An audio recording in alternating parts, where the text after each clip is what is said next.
Cory motherfucking Viator. Welcome back. My headset working this time? What? Don't. Oh, buddy, welcome back. Welcome back. Thank you.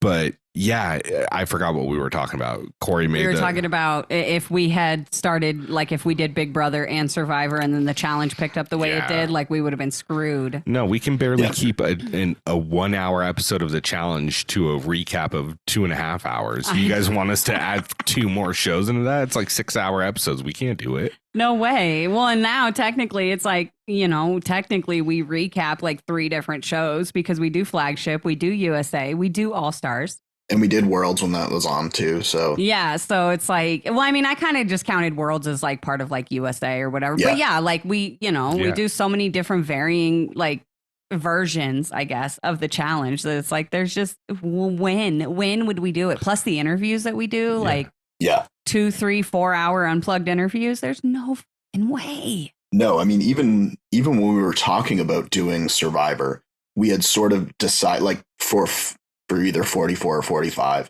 we had decided to do like, I would do a 5-minute rundown. Yeah. Exactly. And that would be it.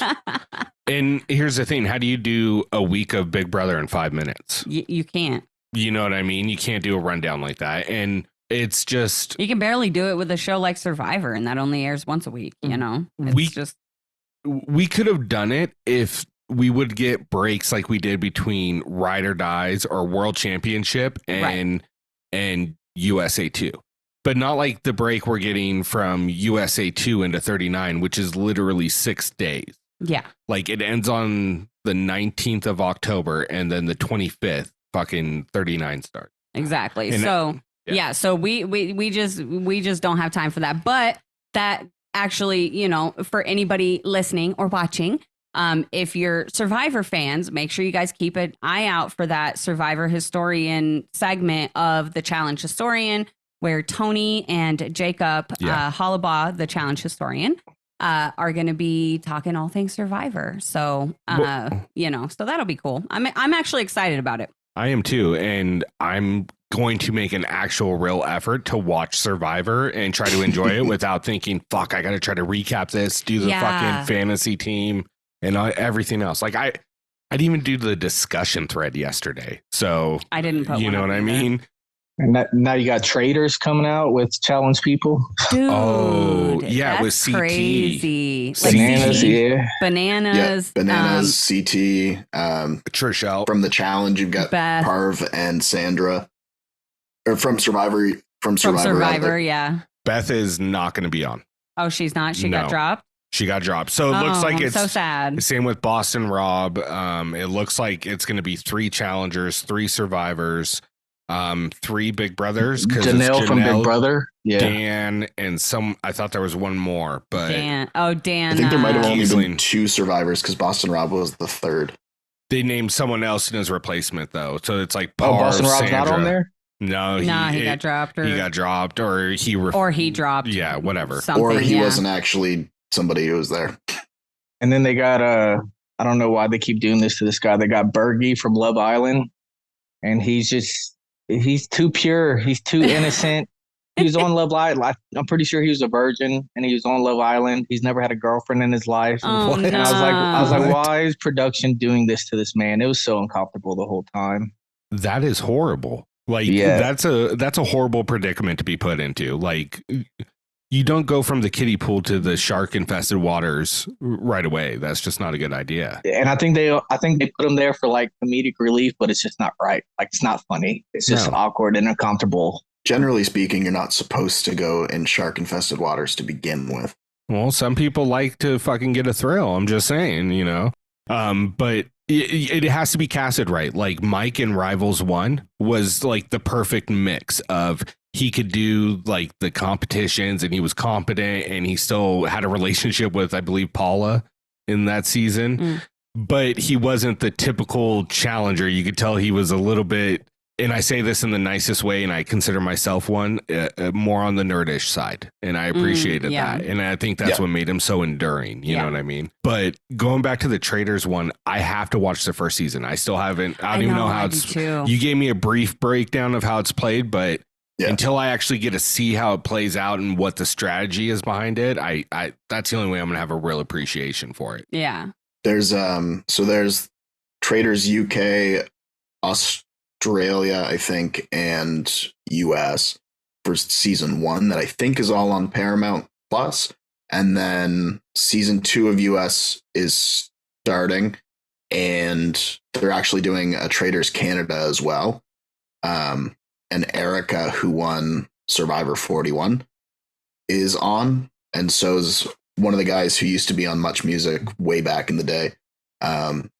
His name's Rick Campanelli, but he was Rick the Temp. And even though he's however old he is now, as soon as I saw him on there, I was telling Sarah, who was on, I was like, yeah, and Rick the Temp's there. He's like Marky Mark. It doesn't matter. He could win a Nobel Prize and he would still be Marky Mark. He would not be Mark Wahlberg. No, never. It doesn't look like Traitors is on Paramount here, at least. Or I think Peacock. It's Peacock. Oh. Yeah, it's Peacock. Ours get amalgamated. So like, because I was watching Twisted Metal today, the TV show, and it's a Peacock original. That. But then our Disney is combined. It has like there's a side thing called Star, and it's actually the equivalent of Hulu for you guys. Oh, okay. So yeah, we have the same thing. So when I got Disney Plus, I got it with Hulu and ESPN Plus, which I never really use, but I have it. So we don't have access to Hulu at all in Canada, but we have Star Crave on Disney. Yeah. So Crave for us has like the Stars channel, STARZ, and then also HBO. So it's the equivalent of like HBO Max here. Right. Which I don't think is a thing anymore, or will it's be just less Max. of a thing. It's just Max now, Max. yeah. You know what I was just thinking, and it's totally off subject. What? It's about the podcast, though. Oh. Is if USA 2 ends on the 25th, and then 6 days later, the premiere of 39 happens, when are we doing the cast breakdown? Same day of the recap. You say 6 days later? 6 days later. So we would do our recap. So we would recap. So the final's going to air on Thursday. We're recapping it on Saturday with a very special guest. And then 5 days after that, 4 days after that. 4 days. So Saturday, Sunday, Monday, Tuesday, Wednesday. 4 days after we do the final recap, 39 airs. Well, 39's already like in the can, so we can record it at any point between now and then. Yeah, we should probably do that here in the next week or two, just to make it easier on ourselves, to give you a little bit extra time to put it out instead of trying to double it up same week. Yeah. So maybe, next week's not going to work. We have. Yeah, I don't know. Yeah. I was say I'm bringing my my whole setup to Winnemucca when I go work there, and I'll have less responsibilities there. Dude, when you get off Friday, just make the fucking hour and 40-minute drive here. And just come stay here for the weekend. Also, I just want to say, speaking of responsibilities, Rick, I know I was talking to you all day, but between then and now, I found out we're having another kid. Congrats. Dude. What? Congratulations, no way. Oh man. my God. Yeah. Do you see the look on his face right now? Like, he's happy, but he also realizes that he's not going to sleep again for 5 more years. You know what it really is, Rick? What? In this economy? Fucking this economy? Dude, all right, you're right. It's tough. I want you to come here when you're in Winnemucca to record with us, but in this economy, I understand if you can't. So a little joke, or the little inside joke is me and Cory were talking about something. I forget what it was. Oh, it was an NFL player, and he's gotten arrested for having drugs on him. He's had guns. He had a DUI, and Cory's like, "Wait, you're making millions of dollars and you can't afford a driver in this economy?" Right. And I was like, first of all, exactly right. Secondly, in this economy might be my new no to any question. Do you want to go to the bar and have some drinks in this economy? Bro, nah. No way. Dude, fucking Cory, congratulations, I man. know, Dude, that's it's so like exciting. marinating, Can dude. I leave this in? Yeah. Or is it a secret? Oh, I can leave it. Yay! It was unplanned, but it's not a secret. Well. The best scenes in life are, all right? Yes. Yeah, so I'm just going to... Dude, that's freaking awesome. I'm super excited for you guys. Yeah. That's so cool. Well, the good news for her, I guess, is because she was having all the symptoms, but we're just like, no way. And then she was like, well, let me just take a test to rule it out. And she's like, well, at least I'm not dying. So. That is a silver plus. lining, right? Silver lining. Yeah. So yeah, one weekend when you're in Winnemucca, if you want to come out here, like I said, it's an hour and 45-minute drive. Unless you're working through the weekend, then I understand, not being able to. How long are you going to be in Winnemucca? We were told till the end of October, but I talked to the customer and he said till the end of the year. So. Oh, wow. Okay. So you're going to be out there for a while. Dude, at least it's not hot there. It gets boring quick, though. I'm going to tell you that right now. There ain't shit to do there. No. Not a damn thing. Really? Because it sounds like a bustling metropolis. It's a mining town. It's literally you blink and it's it's gone. Named after a really famous Native American woman here named Sarah Winnemucca. But that's a whole nother story. This isn't the Nevada Fandom podcast, so. But I just want to ask, because we're talking about I found the Airbnb, but there's only 2 days, October 13th and 14th, that's booked. So she said we can leave, stay at a hotel, and come back on the 15th. But she was like, yeah, someone already booked it for the solar eclipse. And I was like, is this the spot for that? Like, why? is Am I going to see something fascinating here? Dude, don't look at it directly. I know people. They fucked around and they found out. They found out the hard way. Yeah. So I was just so confused. You need to get those glasses we used when we were kids. Right? My favorite is people just doing this one. Yeah. It's like, no, bro. That doesn't, that's no, not it. No, that's not it.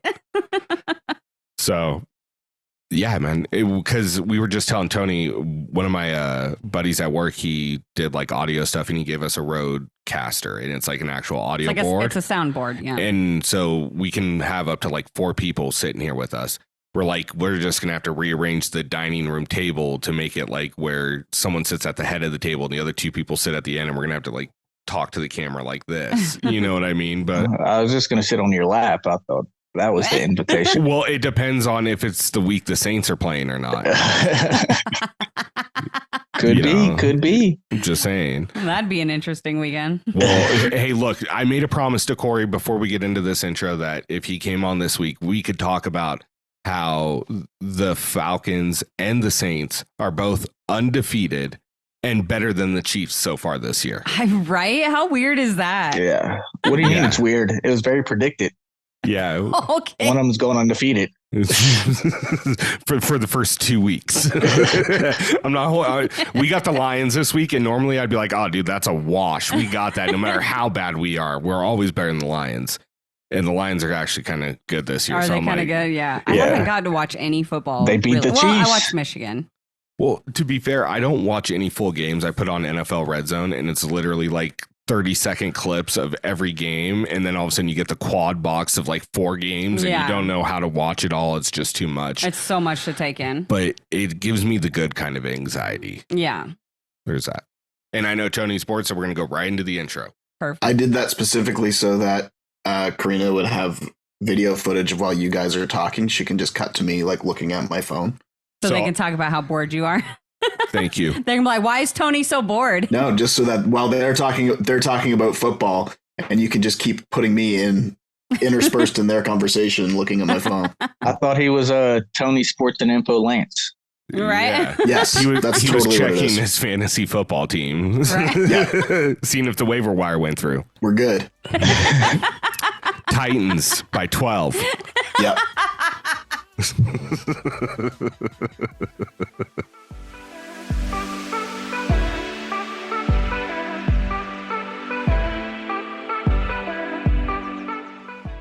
Hey everyone, welcome to the Challenge Fandom podcast. We're back for another episode of the Trash Talk Roundtable, where we're going to be recapping episode 10, A Less Perfect Union. Okay, at least it's an original title. It's not. It's still stupid. Well, I mean, that's regardless. A less perfect union. What is that? What is that even supposed to mean? Perfect union.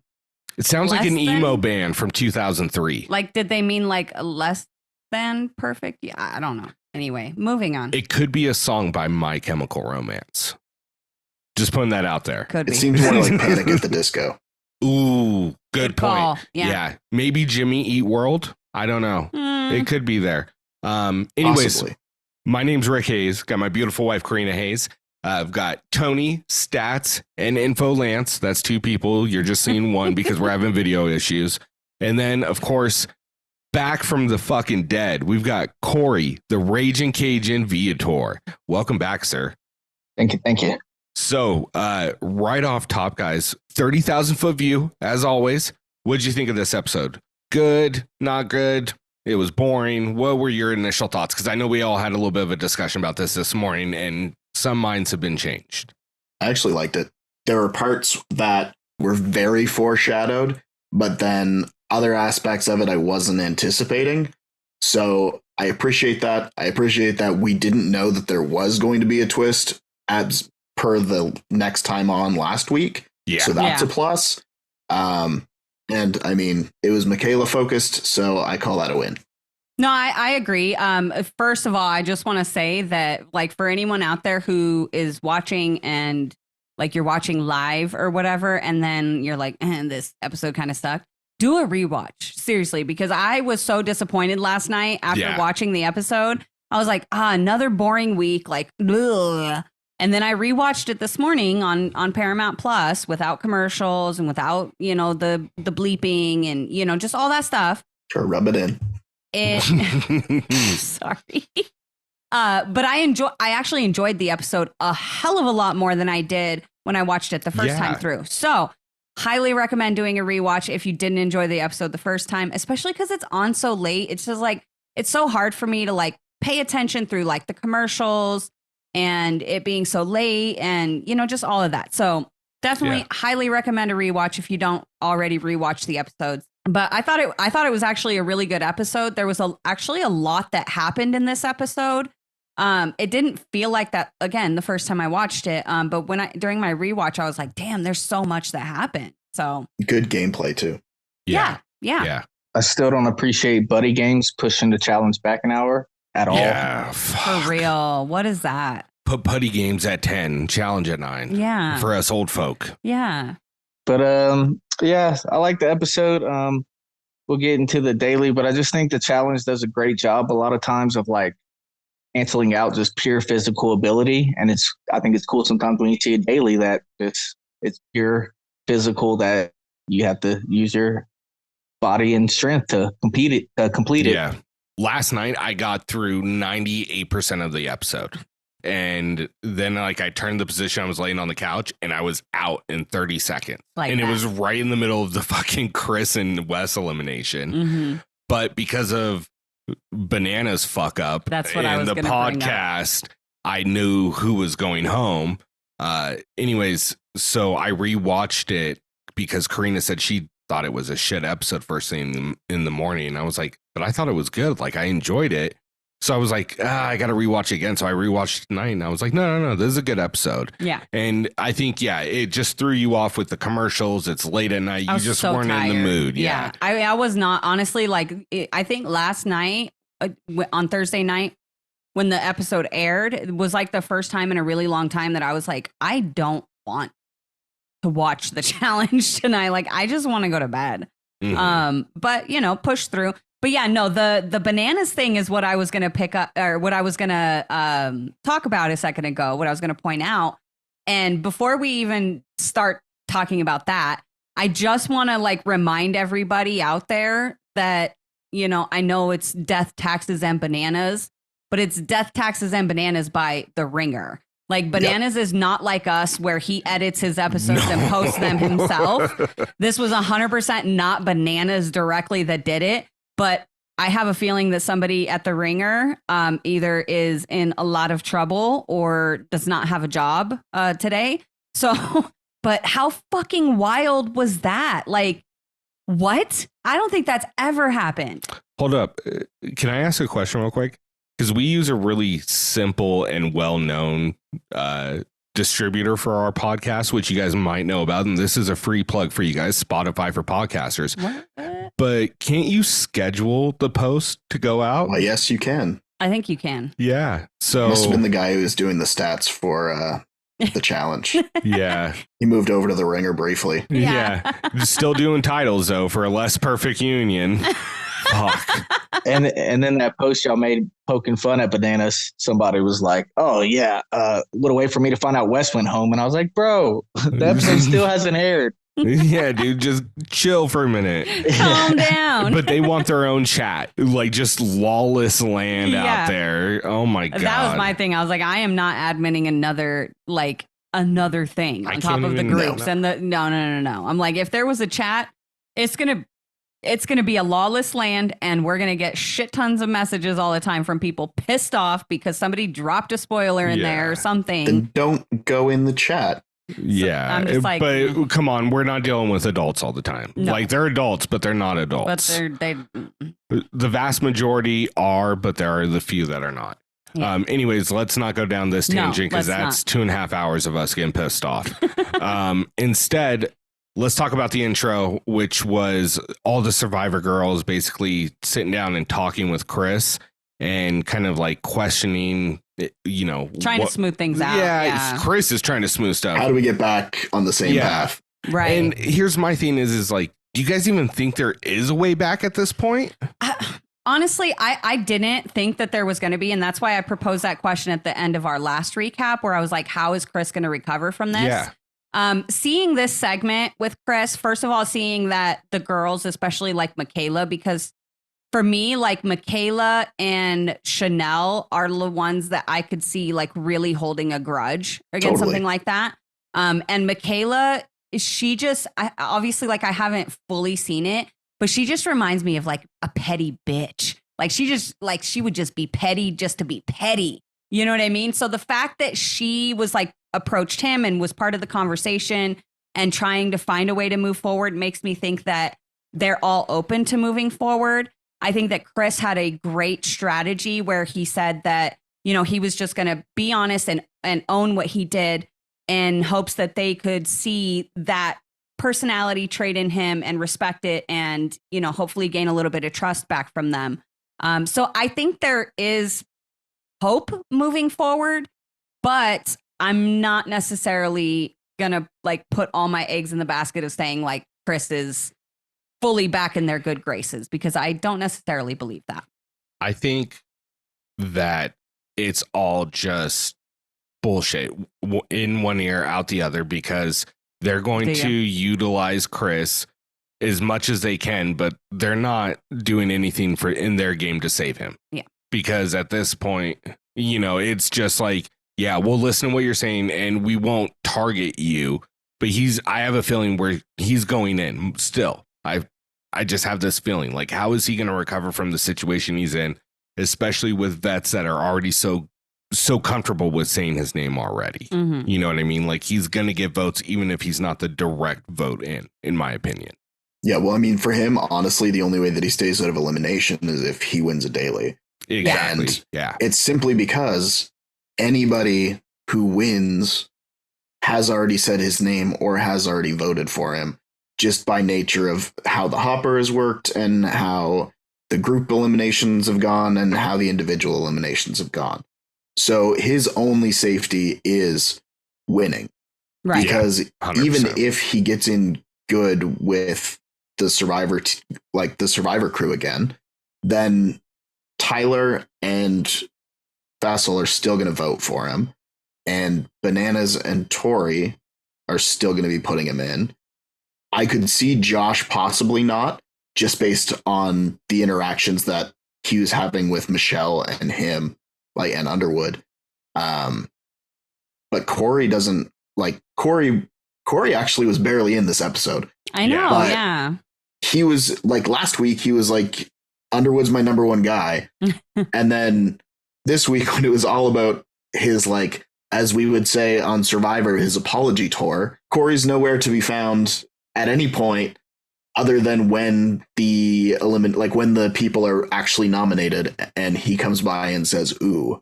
Yeah. I mean, I think maybe it's because it's a foregone conclusion that Cory and Chris are okay still. Like he didn't have anything to apologize to him for, I guess, Because he wasn't the one that threw Cory under the bus. It was more Seabass. It was straight up Seabass. And Seabass tried to lie to him and tell him it was Chris, and he didn't believe it for 1 second. And then Chris didn't really say anything about Cory through all of that last episode.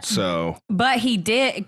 Cory was the one that Chris went and threw Chanelle and Michaela's name under the bus. And so I don't know. Cory might just be keeping his distance right now, just like to see how it all falls. Just to let the pieces fall where they fall and then see where he fits in after that. But I did have a question really quick, because I found Chris's approach last week very odd, right? Because he just went, it was almost like just like throwing spaghetti at a wall, right? And seeing what sticks. But I wonder if he would have done better if he would have just like picked one clear target on the women's side last week, instead of like going to 100 different people and being like, what about her? And you do her, and and telling everybody different names. And so I wonder how the Survivor girls, like especially like Desi, Michaela, Chanelle, how they would have reacted differently to this if he would have just picked one single target, even if it was like Michelle or Cassidy or whatever. I think it would have obviously had a lot less blowback and ramifications, because it was such a messy move. Because if you go to everybody's going to talk, even if it's only to one other person, they're going to talk to one person, and so on and so forth. Yeah. So you're not going to offend half the house with one lie. You might offend a quarter of the house or whatever. But when you lie about 7 people, like it's bad news bears. Walter Matthau. There you go. That's what I got. It didn't even really make sense. Like, no, especially because like Chris is a fairly strategic player. So I don't know if he just got into a weird headspace and sort of spiraled, or what the situation was, but it was really out of left field.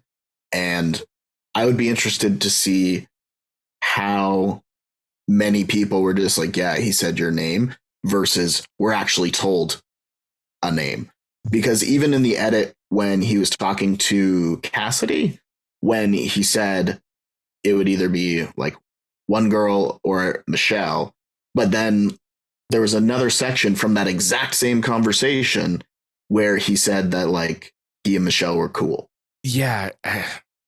And that's the thing, is like, it's just such a messy way to do it. In Survivor, it probably works well, right? Because your tribe better, who doesn't talk and does talk. And even when it's post-merge, you have a really kind of good idea of how the layout is. So you can spin the narrative to suit your way of playing the game or what you want to achieve that week. But when you're in a house where it's so segmented, like as far as the fact that there's really 2 factions now, which is Challenge Vets and just Survivor, all it takes is one person like Michelle that crosses bounds, that tells multiple different people, and it's done. I almost kind of wish it wasn't a double elimination, so we could have seen if he would react the same exact way, instead of being like, oh, I'm going in, give me a big name, Yeah. Well, I feel like he's sort of just realized that he is going to be the wrecking ball. So instead of taking out perceived weaker players, at this point, he's just like, look, I'm going in anyway. I might as well be trying to make the final easier for myself by taking out the people that I feel are going to be the biggest threats when I get to the end, because I'm going to be down here every week anyway. Right. Yeah. And that's honestly like it's the best option for him. Yeah. Well, and the thing I liked most about the whole conversation that he was having with the girls in this intro was the fact that he owned up to it. Like, he didn't try to skate it. He just was like, no, you're right. And I mean, it's a grown man move that if you show the accountability, what can people really hold against you other than like, I'm just not going to trust you past a certain point until you can prove it. But at least they can't say you consistently lied about it. You owned up to it. You know what I mean? Yeah. You might be snaky, but you're not a liar. Yeah. So. But anyways, the other thing that I really noticed, and we all talked about this earlier, was the foreshadowing is so strong in this episode. Oh, yeah. And it's right here at this scene where we get Josh is talking about how stressed he is about trying to make his first final, and he's talking to Wes about it. And, he mentions the fact that he thinks Wes is like his biggest competition. Yeah. Which, I mean, don't get me wrong, Wes is a fucking legend. Oh, yeah. but I feel like there's bigger competition for Josh. Well, look, and here's my thing. I don't even necessarily know if I want to say like bigger, but I'm just curious, because you see it all throughout this episode and you've seen it a couple times throughout the season. Why are people so afraid of Wes, but like Bananas is not being mentioned in these conversations of like, fuck, we need to get him out before the final. Cory is not being mentioned in these, fuck, we need to get him out before the final. Faysal is not being, like, all these people who are really good athletically and endurance wise and stuff like that, like those, like, it's just, and nothing against Wes. He's impeccable in finals, obviously. But it just makes me wonder, like, why are we shooting at Wes over the 7-time champ? Like, it's just. Because they've seen which 7 he won. I mean, that's fucked up. And I appreciate that jab because it was straightforward, but yet curving. And I appreciate that. No, I was going to say, I just think the real simple answer is that Bananas and Josh's relationship is so much closer than. They're friends. Yeah, they're friends compared to where I think Josh and Wes are like cordial coworkers, acquaintances that maybe high five occasionally. You know what I mean? Yeah. The other thing too is when Bananas makes jabs at Josh, it seems like it's all in good fun. Wes does too, but there's also like it's a little bit more biting. It's disrespect. And like, I am not in any way, shape, or form saying that outside of the game, they're not friends and they're not close. But in like confessionals and things, when he's not right in front of him, and I get it isn't edited as well, it's ice cold. Well, what he says, and Corrina, like, she really loved this line. I did too, which was. It was just funny. Yeah, where Wes is like, Josh wants so badly to be a real challenger, just like Pinocchio wanted to be a real boy. But try as he might, Josh will never be my rival. And it's like, damn, dude, that was cold. And it makes me not feel as bad for what Josh did. Yeah. Because if he doesn't say this, I'm like, oh, that's kind of fucked up, That's super Josh. fucked up, yeah. For me, it's a full circle moment. Because my first season was Total Madness. I was gonna say when they had it on Total Madness, it kind of felt like a bit of a rivalry thing. But now it doesn't even feel like Josh is trying to make that happen. Like Josh is just feels like he's trying to genuinely connect to Wes, Right? And be his friend. Like it doesn't. Yeah. Yeah, and going back to the question, like, I think if I was Josh, Bananas would be the guy I want to go after first. Just by the fact that he is a 7-time champ and he's proven a little bit more so than Wes that if he gets to the final, he's tough to fucking beat. He's winning 7 out of 10 times. Yeah. You know, and the odds of him in the elimination, like we've always said, are much better. Yep. Get him into another elimination. Get him into another elimination. And here's my thing, okay? Because we've talked about this so many times, right? How there are certain players like CT, like Bananas, that you have a better chance of beating in an elimination than you do in a final, right? I almost feel like Wes is the opposite. Because if you look at the amount of finals that Wes has made it to and the seasons he's done versus the amount that he's won, and then you look at his elimination record. Yeah. I'd almost want to risk it and try to just beat him in a final because I feel like you almost have a better chance of that. Because Wes is so fucking good in eliminations. And obviously, like, this statement is not going to age well by the end of this episode. But I'm just saying, like, on a normal basis, like, I don't know, man. I almost feel like you shoot for Bananas in an elimination and you run your ass off to beat Wes in that final. I feel like you put Bananas versus Wes in elimination. Well, yeah, if you can make that happen. yeah, that's what you do. I was gonna say, what was that post that said Wes hasn't tried in an elimination since War of the Worlds or whatever when he made the final? Well, no, he tried in what was that fucking All Stars 3 against Yes, where he kept trying to fucking knock Yes's head off with those sliding drawers. But it's just not the same Wes from back in the day. Like, yeah, put me in elimination. I want it. Give it to me. It's not the same. Chris has taken that role this season. Yeah, kind of, yeah. Anyways, getting into the daily, Colin, go the distance. Can't we just call it going the distance? You couldn't throw those 3 extra letters on there to really punch it home? The distance. Because you're telling them to do it, not saying we're all doing. Well, they were all trying to do it. They were. Yeah, but Just saying. some didn't do so well. Not everybody. That's fair. Look, there's not really a long explanation needed for this daily. Basically, there's ropes with little sticks on the end. Batons. Sticks, batons, same thing, whatever. This fucking guy. Whoa. What's up with all the shade all of a sudden? What shade? No. Jeez, we go to video and then all bets are Yeah. off. Yeah, it's What are like, you talking fuck this about? guy who sits next to me. What are you talking about? I talk shit on you all the time. Fucking West Side, you know? Fuck. I just said this fucking guy. That's all I said. All right. Let's make sure we separate the sexes. Oh my God. Anyways, they have to jump off a fucking platform to try to grab the batons Thank you. off a Other rope. And they go out in further distances, and they're going to do it in rounds. I also want to point out really quick. I did again another CBS move. So props to them. Yep. The batons and the ropes were adjusted for each individual player's height and wingspan. So major props for that. I enjoy that. I like that, like making it fair, making an even playing ground. So like if you're short and you don't possibly have the hope of reaching something that like Faysal could reach, you know, you don't have that problem when they do That- this. So I really like that. I didn't even Yeah. catch that in Yeah. the show. Yeah. So that makes so much more sense. I was like, how the fuck is Bananas keeping up with Faysal?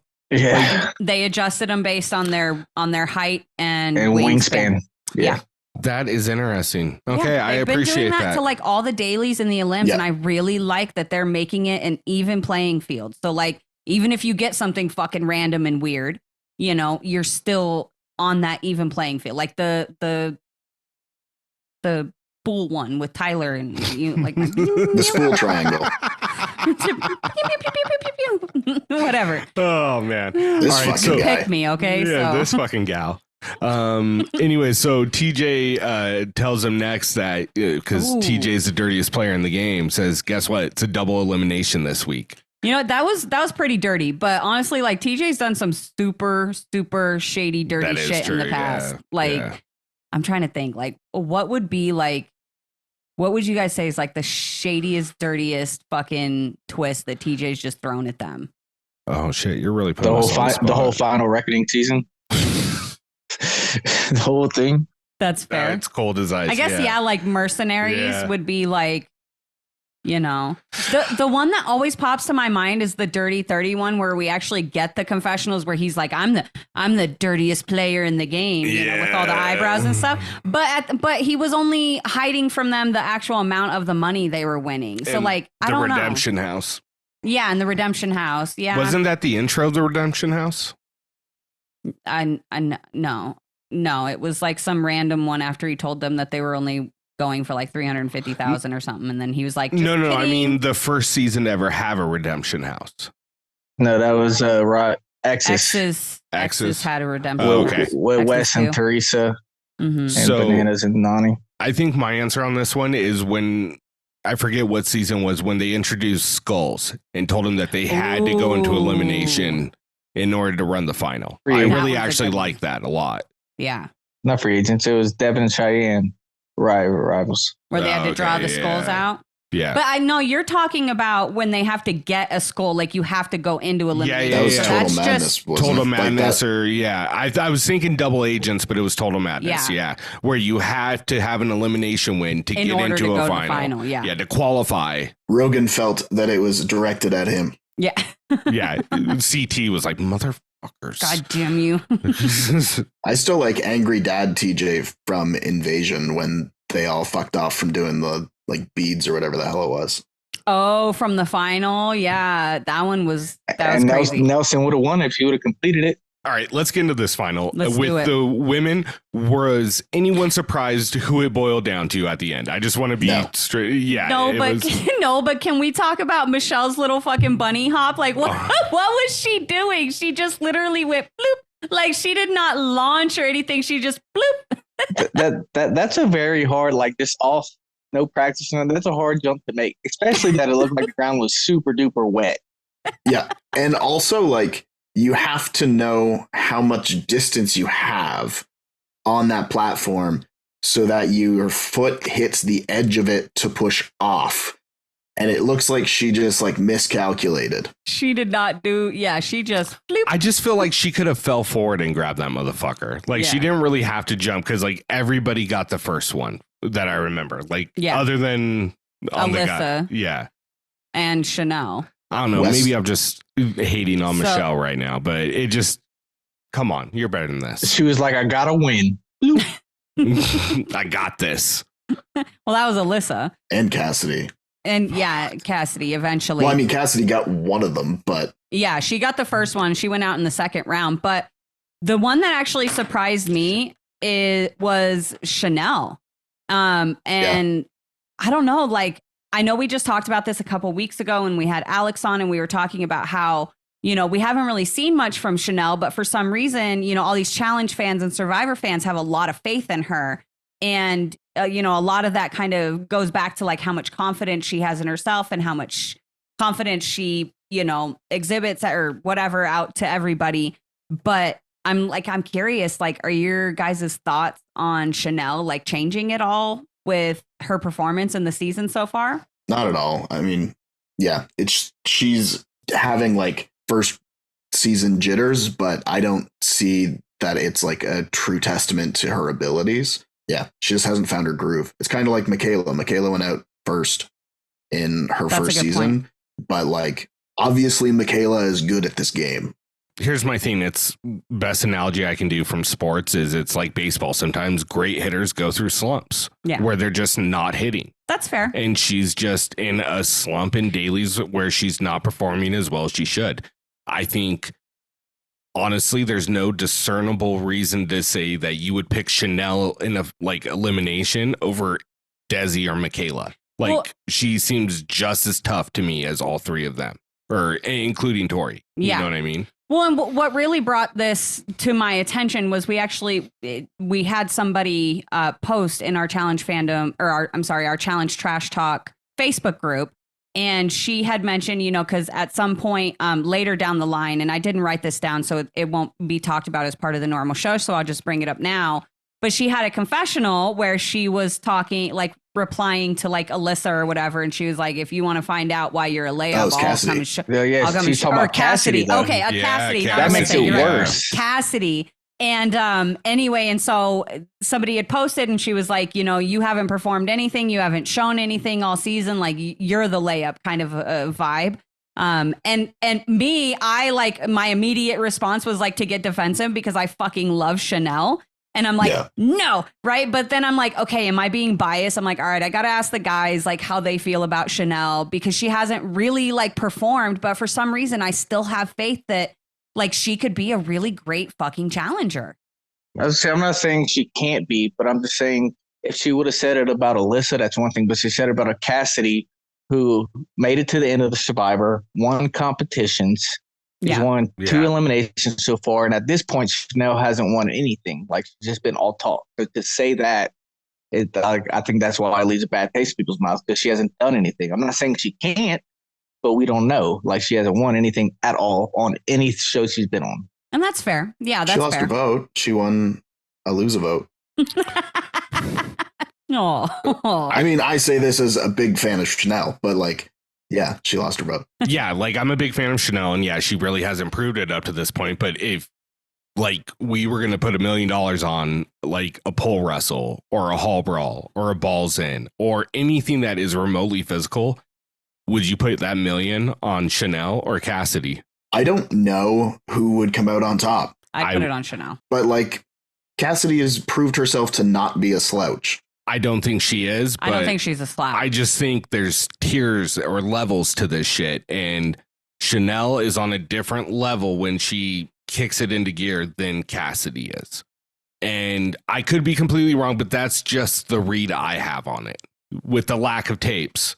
I think Chanelle has heavily benefited from Desi and Michaela making her a part of that little clique. Because I don't think she's on a level of Desi and Michaela.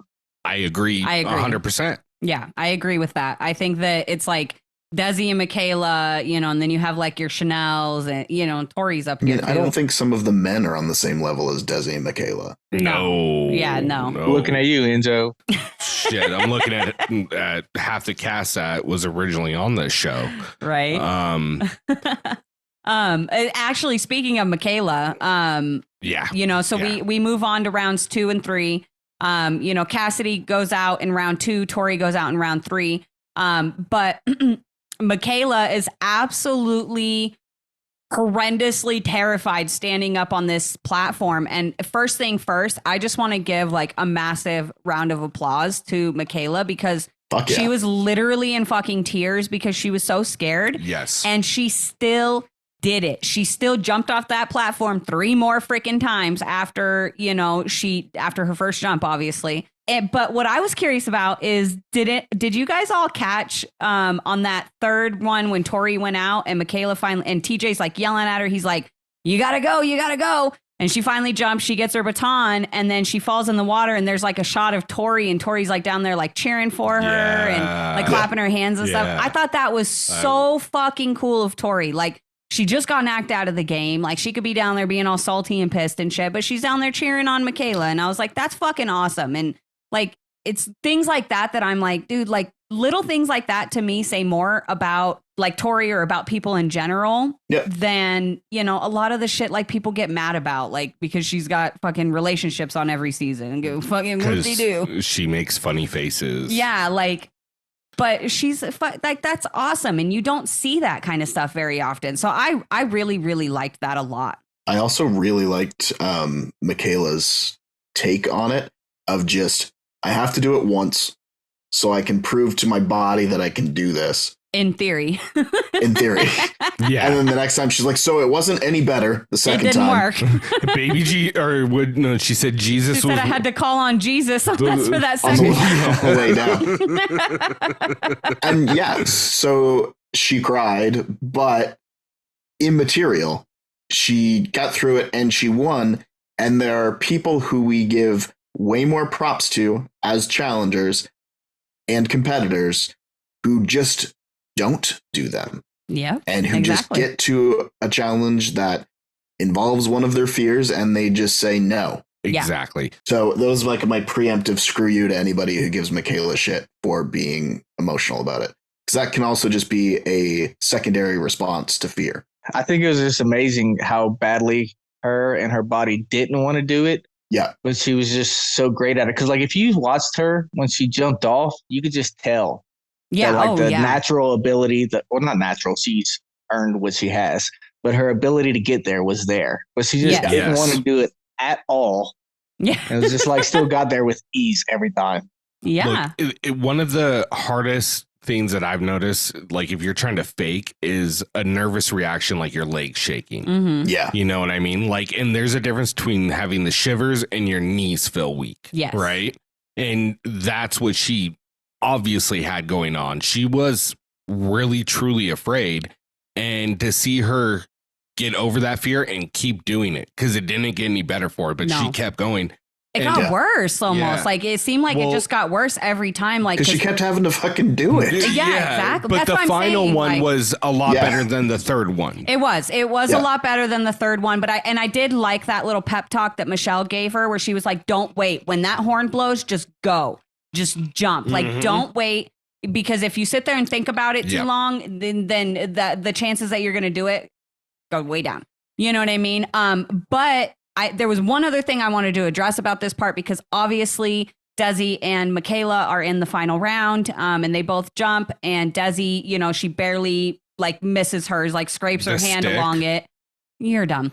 And falls in the water, and Michaela grabs hers, and so she secures herself her first daily win. So that's awesome. Props to Michaela. Yeah. But I did see somebody they wrote it in a comment somewhere, and I was like so annoyed with it. I didn't respond there, and I wanted to address it here because it had like likes and stuff on it. And so I was like, no. But somebody said that they truly believe that Desi purposefully didn't grab her baton and gave the win to Michaela. And I'm like, hold the phone. No. Because if you have ever spoken to Desi, you would know she is so damn competitive. That woman would not let anybody like just win something like that, even if it was her like best friend or whatever. Yeah. So I just wanted to address that because like, you know, like we've talked to Desi before, and like I saw somebody else at one point referred to her as just like, you know, this pretty girl in her heels and dresses or whatever. And I'm like, you don't know shit about Desi. You don't know shit about Desi, because that's not like, yes, she's gorgeous. And yes, she did model and stuff like that. But there's so much more. She's beautiful. She's like stunning, like goddess.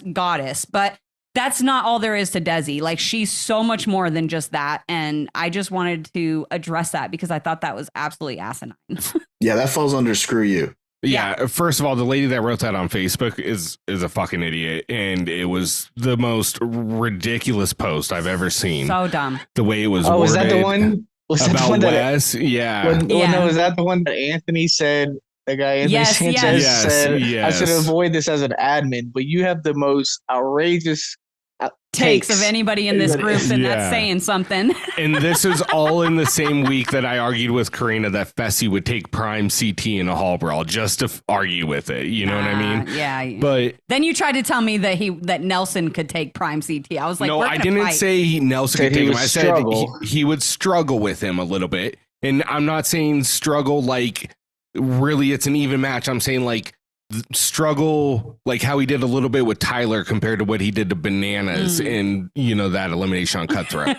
But anyways, we're going off subject. Back to addressing the thing about Desi throwing this. If you watch, they show a slow motion of her grabbing it, and it's not that she purposely just didn't grab it. She was going for it. She just closed her hand too late. Yeah, she closed her hand way too late around that, and it didn't, you know.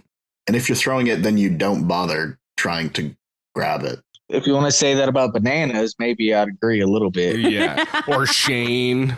Yeah, like at least that would, like the Bananas one, Sarah, as soon as it happened, she goes, well, I guess we'll never know who could have won. I was like, I think that he legitimately just could not reach that. He didn't even come close. He grabbed in front of it. Yeah, and again, he didn't even come close. If you're going to throw it, then you don't try to grab it because you could accidentally actually grab it.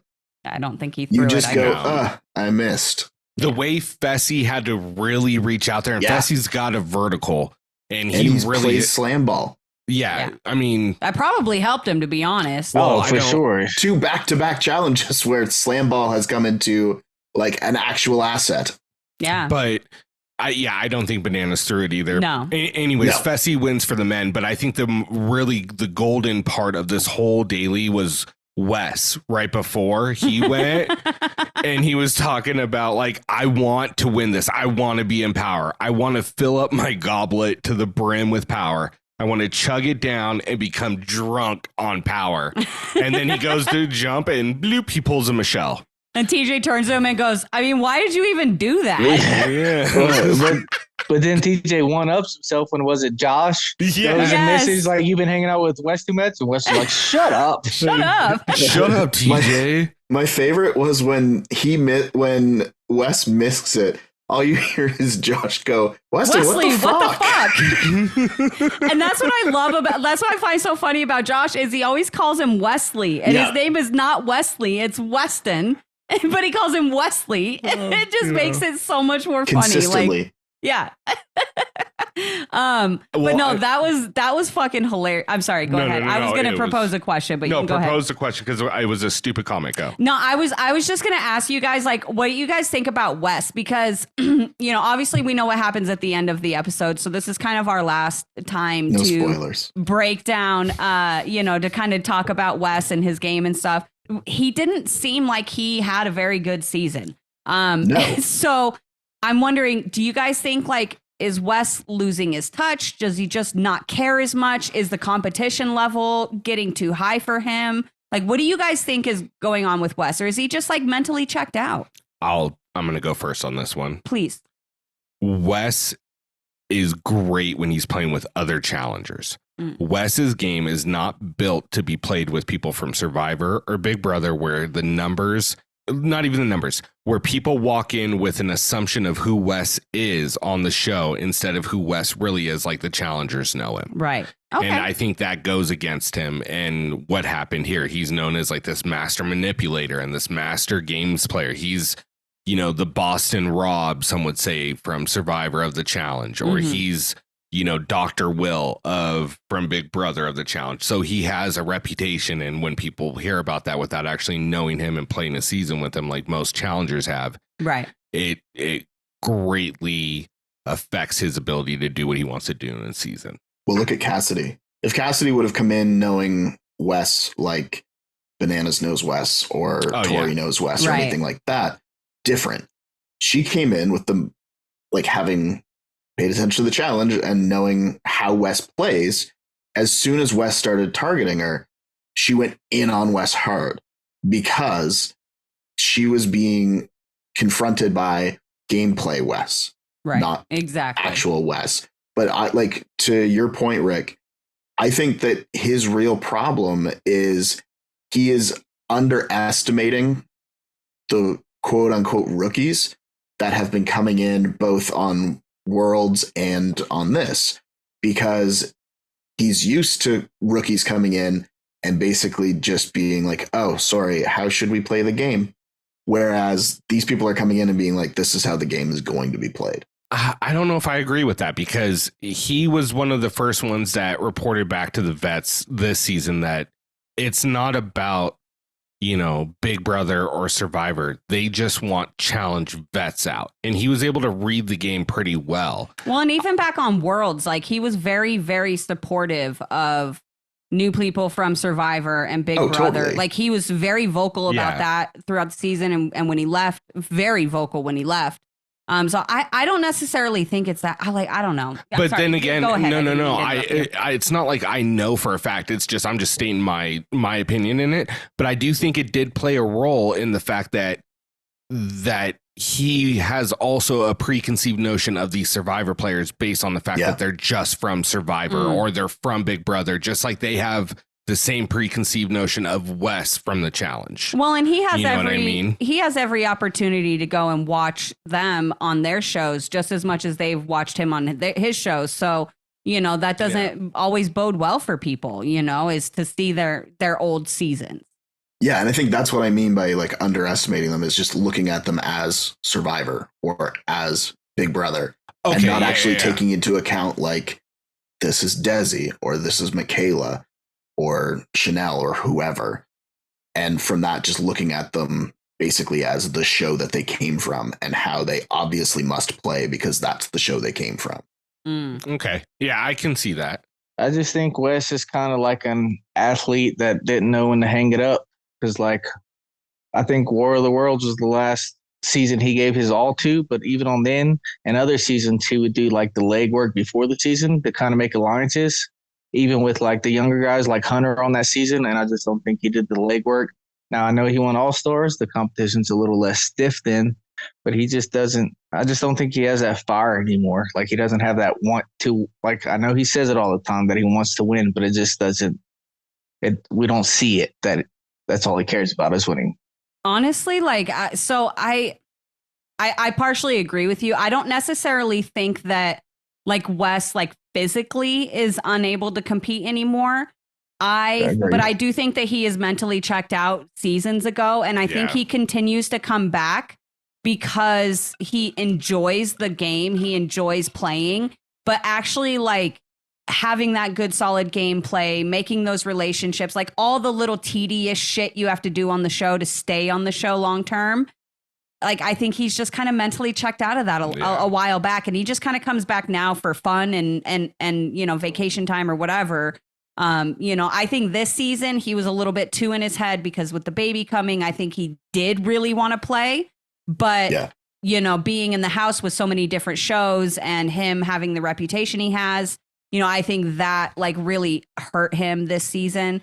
But I think he's just kind of mentally checked out. Like, I think with this season, the way they got targeted immediately, just like he even more checked out. Like, I think if they would have kind of got the free pass vets usually get, Yeah, dampened his spirits. Yeah. Yeah, but Yeah. right away they came at him, and he just didn't want to do the work. I think, yeah, it was that and that first deliberation when green team Oof. won and he got kind of put in his place. It just threw his He didn't whole like that. his whole game and his mental space off of how he was going to play this game compared to what he thought. You know what I mean? But I don't know what anyone else was thinking, but I was thinking, let's tell the people about Spotify for podcasters.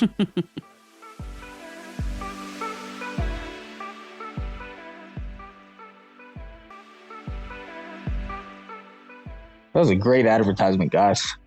It really was. I mean, I feel more informed. I mean, especially with the analytics that they're able to give us, it just really puts us a pace above our where we would normally be. So Is it still me or is it you again? I don't know. I think it's me and Rick this time. We're gonna do a new one with Cory too. Gang. Spotify for podcasters. West Side. Throw gang in there. Anyways, if you guys haven't noticed, we're back. Thanks for joining us and hearing about Spotify for podcasters. Those of you on YouTube, I hope you enjoyed the logo with the theme song. Yeah, your 10 seconds of logo and yeah. For us, it was 3 hours.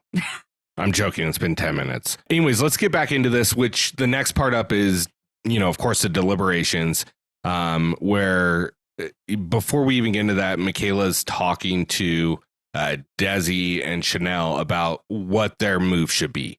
And she has the idea of like, hey, I don't want to necessarily just put in Cassidy and Alyssa because then next week it's going to be one of us going in kind of thing. Mm-hmm. Let's just cut out the middle and go for, let's say, Tori.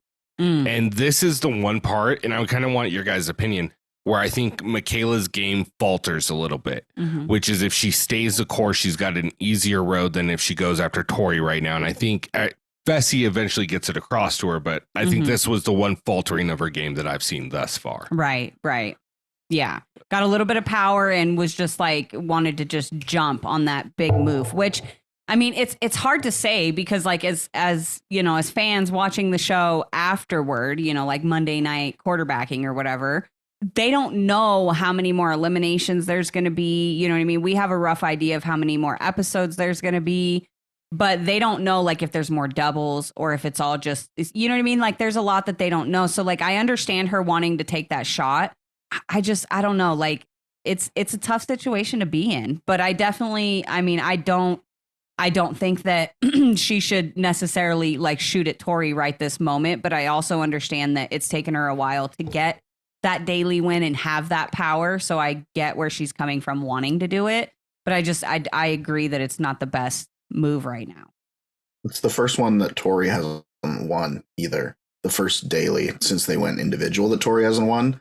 So it could also be a matter, and to preface this, I also don't agree that it's the right move to go for Tori at this point. But it could be a matter of like, we actually legitimately don't know when we will get a shot to go after Tori again. Yeah. She could go right back to winning them all. This could be our opportunity. And it even makes sense, the whole, if we put in Alyssa or Cassidy, one of them will go home. And then next time, one of us is going to have to go against the person who's still here. But I actually thought that she was going for Michelle. I thought when she said that she was going to cut out the middle, I thought that she meant Michelle until she said Tori. Yeah, I thought she meant Michelle as well. Yeah. I just kind of see it as kind of Danny McCray on Worlds, like, hey, I don't want to see Jordan in the final, and then Jordan got to the final and beat him. So I just kind of see that outlook from her. And I get it. I guess the bigger question is, do you think that the Survivor girls will eventually turn on each other? Like, and I'm talking about the, Michelle, Desi, Chanelle, and Michaela. I know Michelle's kind of on the outs on that one, but she's still part of it. You know what I mean? Yeah, but yeah, like that strong girl. I just keep calling it the Survivor Strong Girl Alliance, even though like Tori's technically part of it, so it's not really all Survivor, but that Desi, Michaela, Chanelle little clique, right? Like I think they will eventually turn on each other. But I'm curious to see how quickly that's going to come, because we saw that moment where, Desi and Chanelle point out to Michaela, like, hey, look, if you vote in Tori, you put Tori up as the main nomination tonight, the house is going to want to send in either Desi or Chanelle to go against her, because they're going to take that as an opportunity of, hey, this is our chance to get Tori out of the game.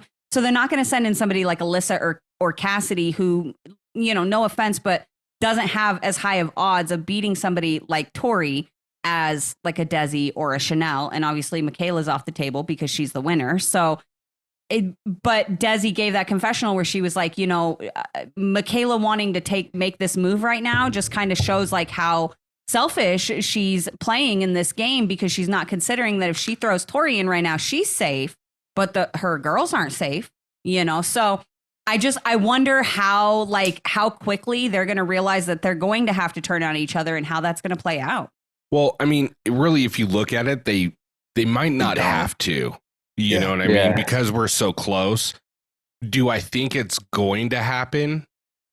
I could see it happening, but I think it's a really low odds. I mean, but even then, there's 3 of them, right? And the most people that are going to go into a final are 4. And there's 6 girls left? Yeah, they got buffers, though. They got Cassidy, they got Michelle, they got buffers before they have to make that decision. They even have Tori before they have to go on each other. But if like Cassidy or Michelle end up winning a daily by some chance, what are they going to do? You know what I mean? So like there's space in here for, I don't know. I'm curious to see how it's going to play out. I don't think Michaela was being selfish. I think she was just throwing an idea out there. Yeah. And she took the feedback and made her decision accordingly. But I don't think it was her being selfish. She was just like, hey, should we take this shot? And then heard what they had to say and made her decision. Yeah, it was a weird confessional because Desi, I believe what she said was that it shows how selfish Michaela is willing to be to win this game. And I don't know if that's necessarily a fair assessment based on what, I agree with Cory. It seemed like she was just saying, is this the opportunity that we use to take Tori? Because if we send in A or B, only one comes back. It was a weird confessional. It threw me off, not necessarily in a good or bad way, just kind of threw me off on who Michaela is and how she plays the game, because she's so methodical and thought out on every single thing she's going to do, and to shoot from the hip. And maybe it was just, hey, let me spitball an idea and see what you guys think, which it probably was, but it just seemed like such a from a hip shot that it just didn't make sense to me. I honestly, I think that, and this kind of moves us into the, the next part where Fessy and Michaela go to actually do their nominations. But I think Michaela, as, headstrong and, wonderful as she is on this show, I think she's a little bit nervous. And I really caught a hold of that when she was sitting there talking to Faysal and telling him hey, look, I've never been this deep in the game before. How do we vote when we're this far into the game? Yeah. I don't even know if nervous is the right type of word, but she just doesn't really know how to approach the game at this point. She's never been this far into a game, and so, and then now having power on top of it. And, so I think that I don't necessarily think she was purposely trying to be selfish or anything, which, by the way, is so stupid. I just want to say again and reiterate this. Game.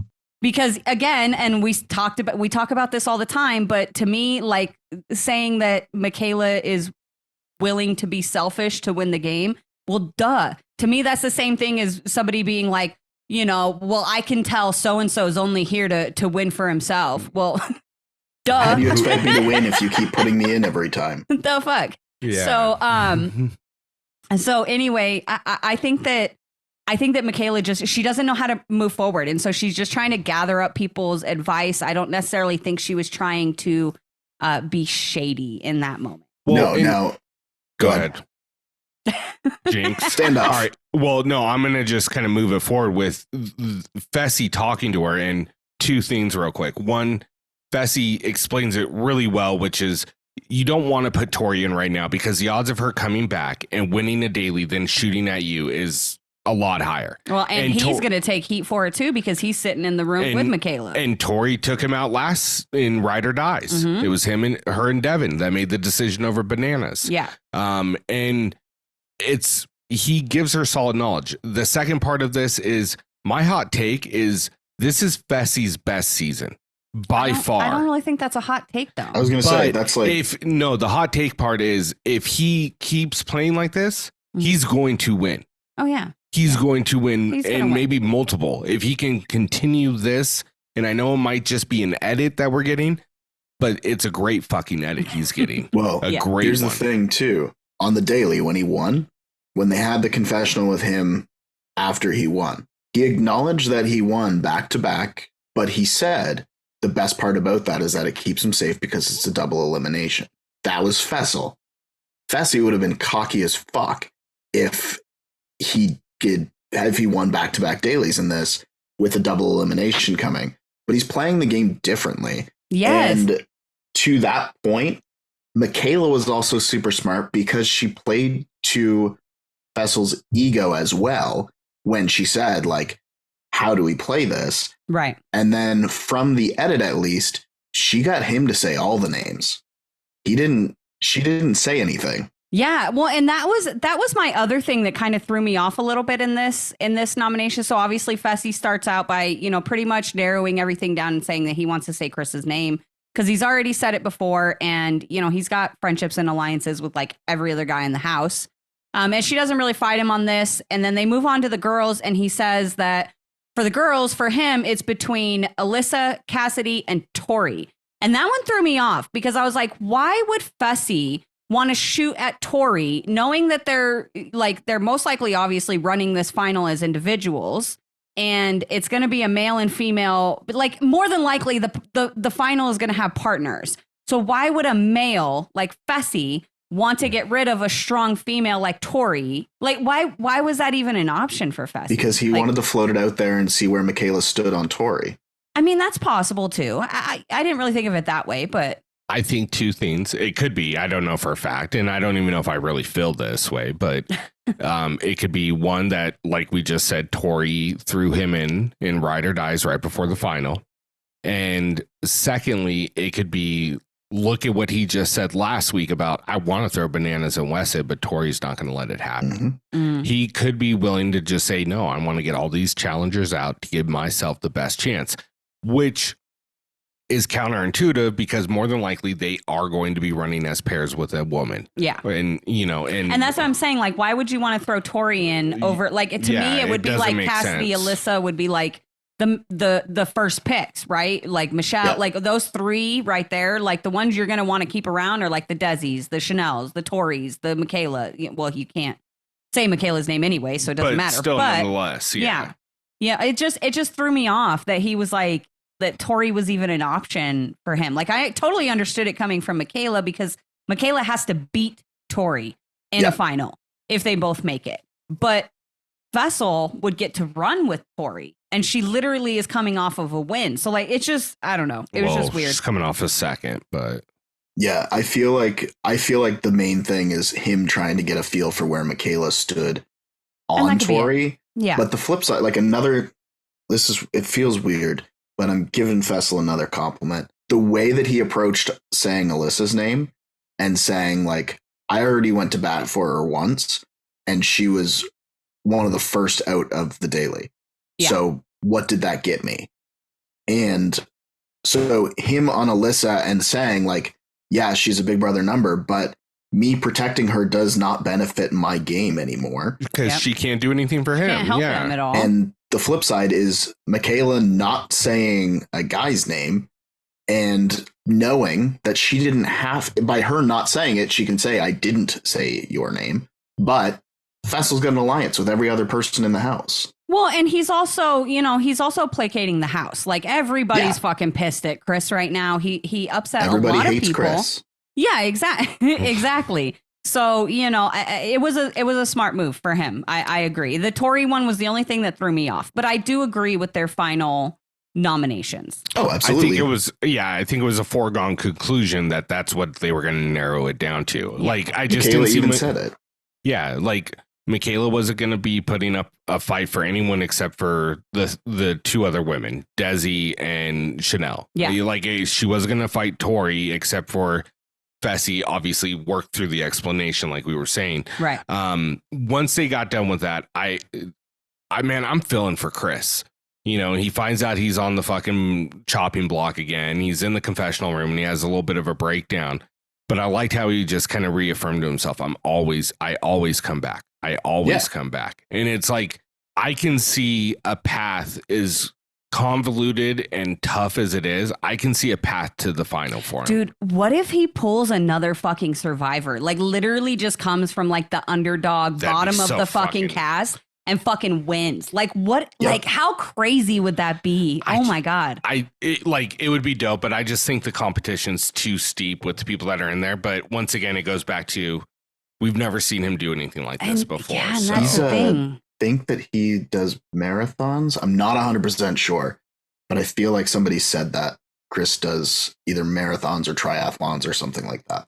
Well, I know he's athletic, and we got the little flashback of, like him doing football and like all that stuff and the little story, a little bit of the story there. But I don't know. I was thinking about that when he was sitting there and he's like, I always come back. And like my first thought was Survivor when he got, sent off and then he came back and he was like kind of playing from the bottom and fucking ended up winning. And I'm like, what if, granted, like there's no actual leaving and coming back on this season, but just the fact of like playing from the bottom, being the underdog, the one consistently targeted. And then like, what if he came and fucking actually just like won the final? Like that would be absolutely insane. I do see like is a very small, like marginal, very small, but it would be crazy. Well, I mean, and what this is his third elimination he's going to go into right here? His third. Yeah. He sent home some. He sent home Lewis. He sent home Lewis and Seabass and now Wes, who's the elimination king. Whoa, spoiler. Oh my God. Sorry. You guys are fools. I did like how the way Chris played it when Joshua and him were talking and he's like, who do you want me to take out of the game? Mm-hmm. Because all of a sudden it opens up the inroads to rebuilding trust and alliances in the house.